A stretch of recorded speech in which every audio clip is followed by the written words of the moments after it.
morning. Today we're going to be reviewing the NYX Bear With Me Tinted Skin Veil. This was one of the requested products. I just picked it up from Boots.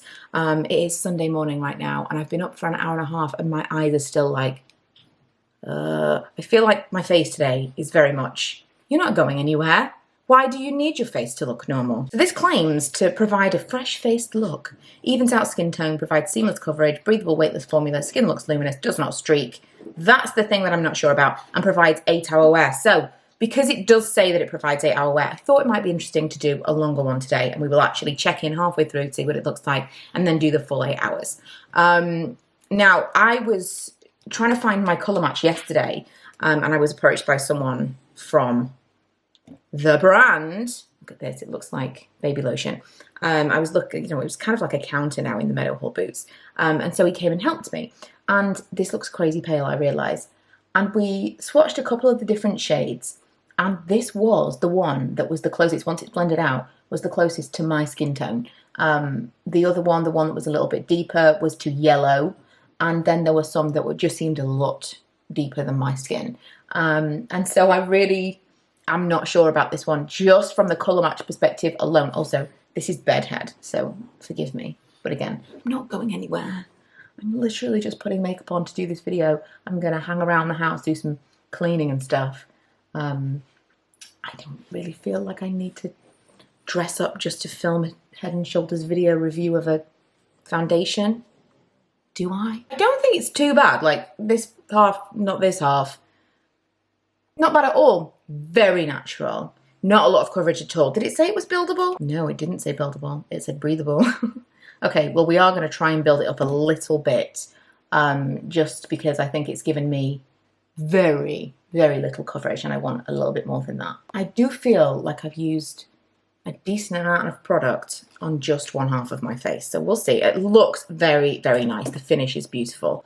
Where is my foundation brush? It's there. Okay, so we're going to do, for those of you that haven't seen my previous foundation reviews, we're doing half and half. So half with the damp Real Techniques sponge and half with this Real Techniques foundation brush, because each foundation has an optimum way of being applied. And I think that sometimes you'll just put it on the way that you usually apply something and go, no, this is not for me. When in actual fact, if you just tried a different way, it might be. And it tends to be that I prefer the side that's with the Beauty Blender. But the best foundations for me, because I'm so lazy, go on fine with a brush as well, because it's rare that I want to go and dampen a Beauty Blender to put my makeup on. Although I've got to say, the more I do it for these videos, the more I feel like it's just worth it. I never used to feel like what's the difference? Like, unless I'm going out, I'm making a really big effort. But it really does make a huge difference to a lot of foundations, especially low-cost foundations. It can kind of make or break the whole thing. Okay, so bringing you in, I'm hopeful that with these videos you are able to see the texture of my skin, because I realise the bright lights sometimes kind of stop that from happening. But you can't really see very much in the way of texture here, just as you would with my bare skin. This side is definitely worse. You can see all the hairs on my face. You can see the pores where it's kind of settled a little bit more. I mean, this is kind of as per. It wouldn't necessarily put me off applying it with a brush. It's just if you want the best, most flawless look, it's definitely the sponge side. I'm just going to put on a little bit of concealer. Now, colour-wise, I would say that although it's made me pale, I'm cool with that. It all depends on kind of what you're looking for from a base product. I'm happy to go a little bit paler because it gives a little less chance of doing the whole tide mark around your jaw if you don't blend it properly. Always happy to be paler, always happy to be less coverage, because I feel like I can build it with other things. So I can build coverage with concealer, I can build colour with bronzers and blushes and all of those things.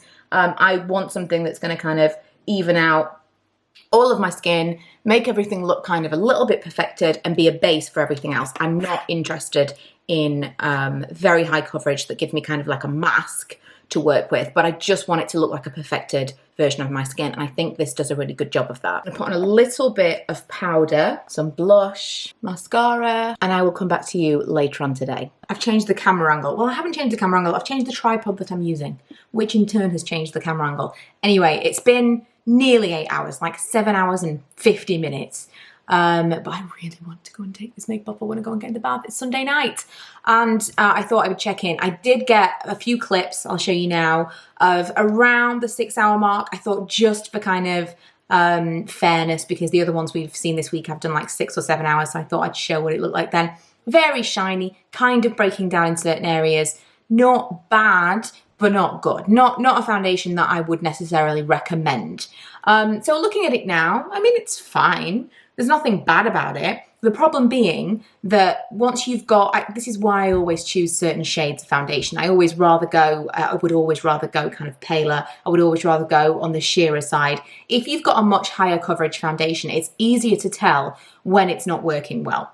When it's sheer like this, it's easy to just look in the mirror and go, well, it looks okay, it's fine. So I really did try to look closely, and it's pretty much worn away in certain areas. Here on my nose, it's just gone completely. On my chin, kind of just like around this area. And I mean, you know, I've been drinking and eating, that's fine, but it does have an 8-hour wear claim. Let me just check that that's true. Yes, it does say 8-hour wear. It's just not as impressive as I expected it to be.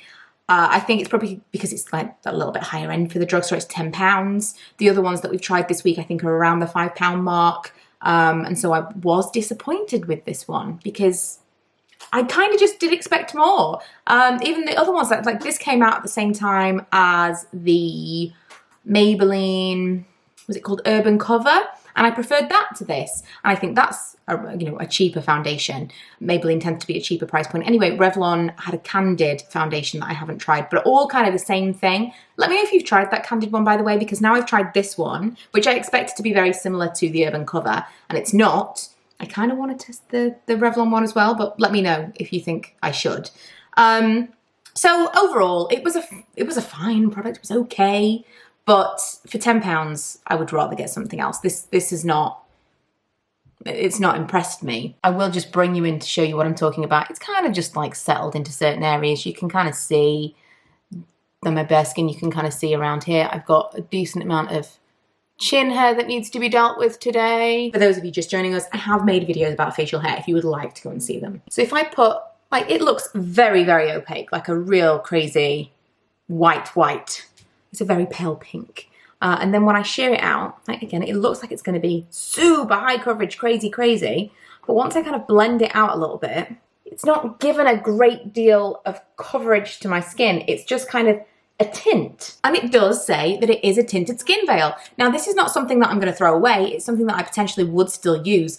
But I would use it on days where I was kind of having a no makeup day. Or I would have it on days where, or use it on days where I was maybe trialing like a heavier concealer, and maybe I wanted something that was like just a little bit of something, like I said in the beginning, but it really isn't a foundation product. It is very much like just a tinted veil. It is what it says on the tin, but if you are looking for this as like a sheer foundation or something, because I saw a lot of people comparing it to like the Revlon Candid and the Urban Cover. They were kind of all being thrown in as one type of product, and they're not. They're very, very different. I don't know about the Candid one. Again, let me know. But this is a totally different animal. It's not necessarily a bad product, but looking at it as a foundation, which it's not, in all fairness, I wasn't impressed.